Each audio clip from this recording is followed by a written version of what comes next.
McLaren GT review. What is it? It's a McLaren alright, but the aim is to take the ground from underneath rivals' front-engine GTs. Just with a completely unique take on the cross-continent formula. We'll start with the McLaren bit. There's a mid-engined V8 turbo, twin-clutch gearbox, and two-seat carbon fiber tub. But it's roomier, more practical and more refined than its 720S sibling. Advertisement page continues below. It weighs a mere 1,530 kilograms and is endowed with 620 brake horsepower. No one doubts a mid-engined car with those numbers is going to be far better to drive down a great twisty road than a much heavier front-engined car. How much has the GT sacrificed McLaren's supercar edge? That's what we're here to find out. For starters, McLaren has really made the effort. This may look broadly familiar, but more than two-thirds of the GT's parts are new.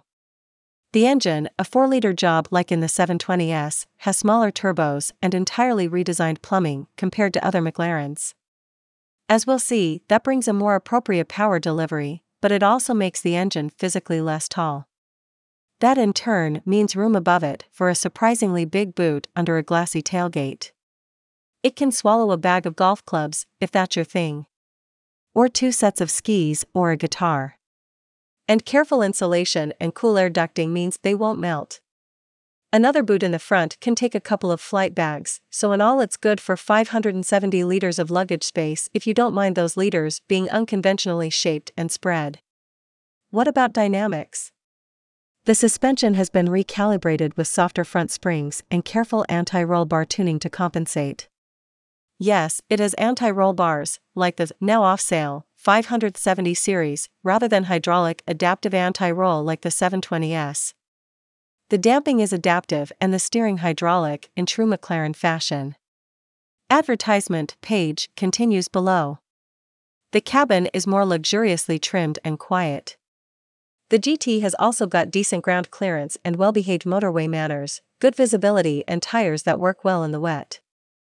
Although it's longer than nearly all other McLarens, it's not as aggressive looking. Or sounding. It won't wake the dead. At launch, the GT sat alongside the 570S and 720S ranges, as McLaren aimed to fish for new customers rather than just making a substitute car for the existing lot. But in the years that have passed, the 570 series, aka the Sports series, has ended production while the Artura hybrid is ready to step into a different space. Without the 570S and GT in its periphery, we'd say the GT carves out more of an interesting niche for itself. What's the verdict? It drives like a McLaren should, but a genuine GT car ought to be more practical. This is a really good and thoroughly appealing car. The more you drive it, the easier that verdict becomes. The harder question is whether it's the answer to the Grand Touring question. Remarkably, the driving experience comes close to McLaren's other products, at least the sub-700 bhp ones. Yet the refinement and ride comfort are a big step ahead. Actually, better than McLaren's front-engine GT rivals, which try to compensate for their weight and massive alloys by running stiff springs and sharp damping and very noisy tires.